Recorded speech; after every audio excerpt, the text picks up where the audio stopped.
بیوی کا دودھ پی سکتے ہیں بالکل جناب، بھر کے رکھا کریں، دوستوں کو بھی پلایا کریں۔ بیوی اور کس لیے ہوتی ہے؟ بیوی کی بیوی ہے، بکری کی بکری ہے۔ انا للہ و انا الیہ راجعون، اور کیا کہہ سکتے؟ بہرحال نکاح تو نہیں ٹوٹتا، لیکن بے حیائی کا کام، یہ انگریزوں کی فری سیکس کی نقل ہے، اس لیے توبہ کریں، استغفار کریں اور آئندہ ایسی حرکتیں نہ کریں۔ پستان بچے کے لیے چھوڑ دیں، تمہارے لیے اس کا چہرہ کافی ہے۔ گندم کو کبوتروں کو جو دانہ ڈالتے ہیں ٹھیک اچھی بات ہے، لیکن اس کے اندر سے پتہ نہیں جو چنتے یہ بدعت ہے۔ میرے والد کے لیے دعا کریں کہ وراثت کی تقسیم اسلامی قوانین کے مطابق ادا کریں۔ تم زندگی میں کیوں ان کو تقسیم کروا رہے ہو؟ مرنے تو دو، مرنے کے بعد خود بخود شریعت کے مطابق تقسیم ہو جائے گی۔ معدے میں تکلیف ہے تو شہد کا پانی شربت بنا کے پیا کریں، تازہ پانی۔ احرام کے حالت میں سگریٹ پیوی استغفار کرو۔ میری امی کو فالج ہے، ان کی نیت ہے، خواہش ہے عمرے، اس کے لیے آپ عمرہ کر لیں۔ جن کی نظریں کمزور ہیں وہ قرآن کی آیت ہے وَكَشَفْنَا عَنْكَ غِطَاءَكَ وَبَصَرُكَ الْيَوْمَ حَدِيدٌ، یہ آیت 7 دفعہ پڑھ کے آنکھوں پہ دم کیا کریں۔ شادی کو 5 سال ہو گئے، اولاد نہیں، اللہ صاحب اولاد کرے۔ میری بیوی حالت احرام میں تھی، ناخن آدھا ٹوٹا ہوا تھا، اسے نکال دیا، کوئی حرج نہیں۔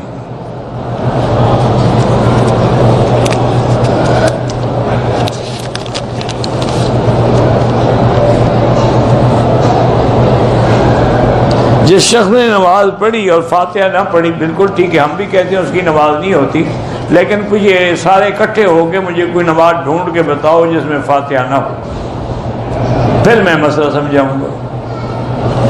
کوئی ایک نماز مجھے بتائے، آپ نہیں پڑھتے، امام پڑھتا ہے کہ نہیں پڑھتا؟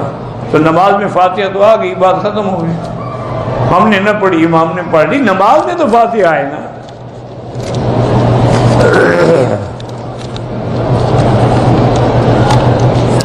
دوران نماز اگر وضو ٹوٹ جائے چھوڑ دیں، نماز کیسے ہوگی بغیر وضو؟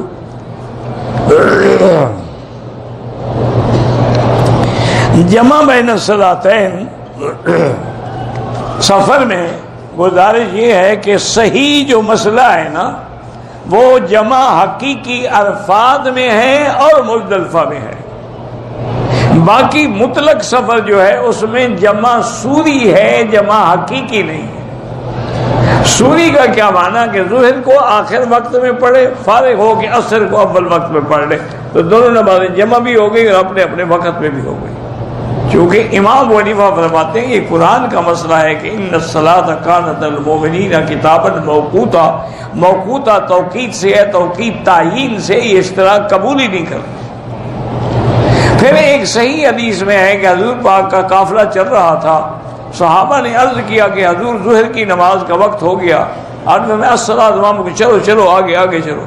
پھر کچھ دیر کے بعد پھر صحابہ نے کہا آپ نے اور آگے چلو، تو حضور چلتے گئے چلتے گئے چلتے گئے، آخر وقت میں ظہر پڑھی اور اول وقت میں عصر پڑھی۔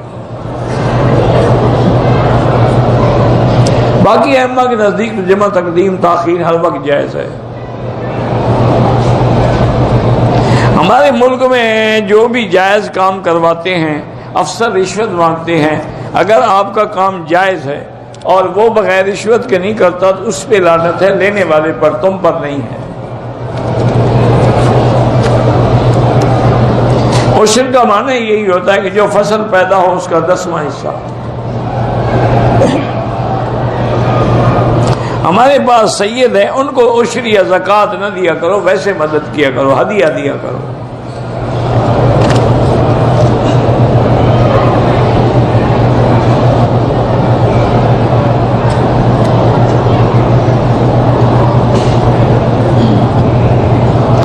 بہرحال اگر آپ کے والد نے آپ کی بیوی سے نعوذ باللہ زنا کیا ہے یا اس کو شہوت سے ہاتھ لگایا، گلے لگایا، تو آپ پر ہمیشہ گلی حرام ہوتی ہے۔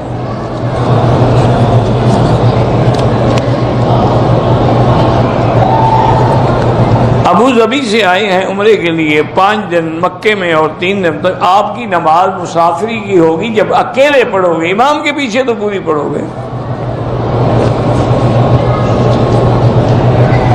میں حرام کی کمائی کرتا رہا، گھر والوں کو بھی کھلاتا رہا، بہرحال اب آپ نے توبہ کر لی، اللہ توبہ قبول فرمائے۔ اندازہ کرو کہ کتنا حرام کھایا، اتنا پیسے نکال کے خیرات کرتے رہو، آہستہ آہستہ نکالتے رہو۔ میں عمرے کے لیے آیا ہوں، بڑی کوشش کر رہا ہوں لیکن رونا نہیں آیا، تو کوئی حرج نہیں۔ حضور نے فرمایا رونا نہ آئے اِلَّمْ تَبْكُوا فَتَبَاكُوا، رونے والی شکل بنا لیا کرو۔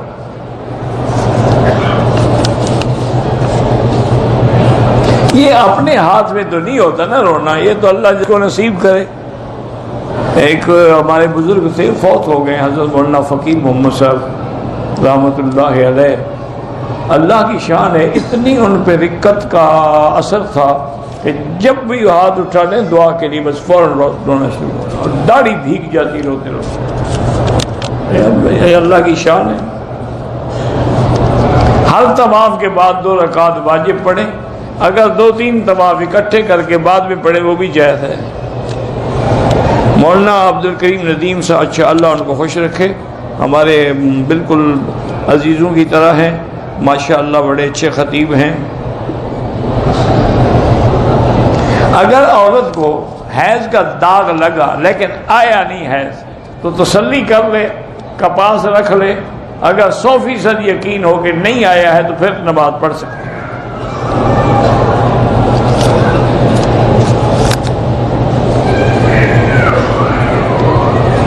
کہتے ہیں جی کہ آپ کے مسلک کے آپ کے فوت ہو گئے تو حنفی مسلک پر بیان کون کرے گا؟ اللہ اور پیدا کر دیں گے۔ اتنا عرصہ جو ہو گیا سارا میں بیان کرتا ہے۔ انگلیوں کو چٹکانا جو ہے وہ ٹھیک نہیں ہے۔ نماز میں وسوسے آتے ہیں، جب اللہ نے معاف کیے ہیں تو فکر کی کیا ضرورت ہے؟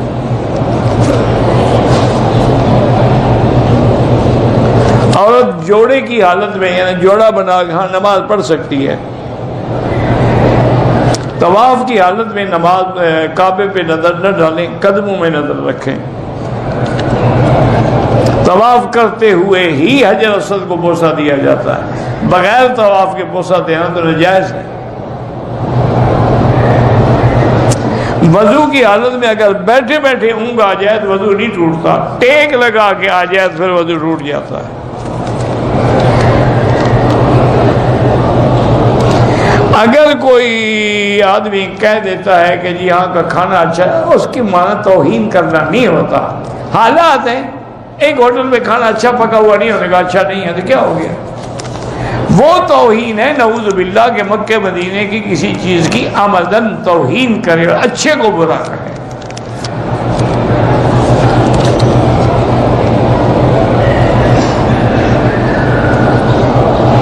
اگر احرام میں نے کسی سے قرضہ لیا تھا، وہ فوت ہو گیا تو اس کے بچے ہیں تو اس کے بچوں کو دو، تم کیوں خیرات کرو؟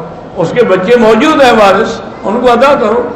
توبہ کرنے کا صحیح طریقہ یہ ہے کہ 2 رکعت نماز اکیلے میں پڑھ کے اللہ کے آگے توبہ کریں، کسی کو بتانے دکھانے کی ضرورت نہیں ہے۔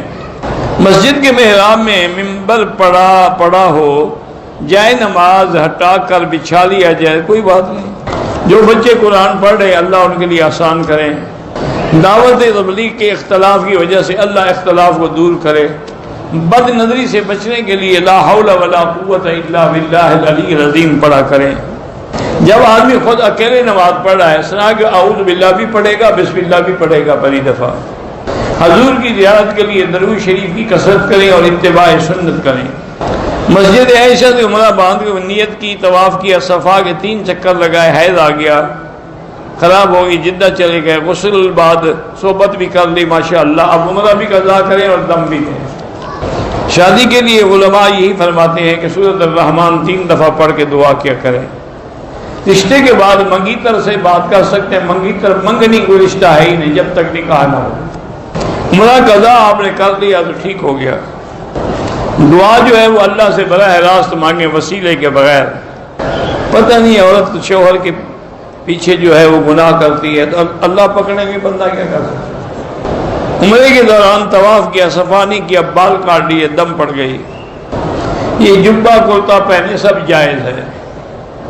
کارٹون دیکھنا جو ہے بچوں کے لیے تو ٹھیک ہے، بڑے نہ دیکھیں۔ انبیاء کے نام پر جو فلمیں ہیں ان کا دیکھنا بالکل ناجائز ہے۔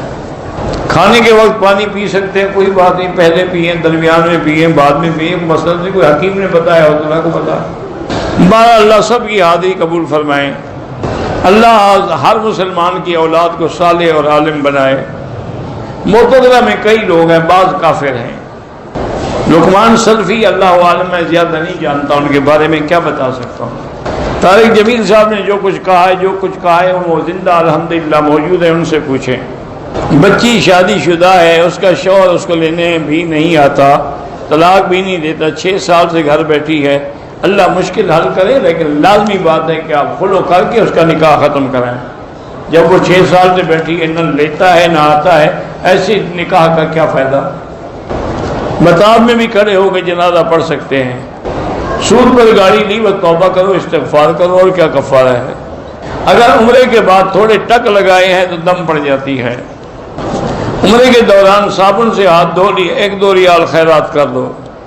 ایک عورت جب جہنم میں جائے گی کہ اس کی وجہ سے 4 مرد بھی جہنم میں جائیں گے، کیوں؟ ان باقی کا کیا قصور ہے؟ جس کا قصور ہے وہ جائے گی، باقی کیوں جائیں گے؟ صفا مروا میں وضو ہو تو اچھی بات ہے، نہ ہو پھر بھی ہو جاتی ہے۔ میں بیعت کرنا چاہتی ہوں، میری بیٹی کسی اللہ والے کی بیعت کرے۔ ایک تو میں بیعت کرتا نہیں، اور دوسرا یہ ہے کہ بیعت کے لیے کسی اللہ والے کو تلاش کریں جو اللہ کے دین پہ چلنے والا ہو، جس کو شریعت کا اللہ کا خوف ہو۔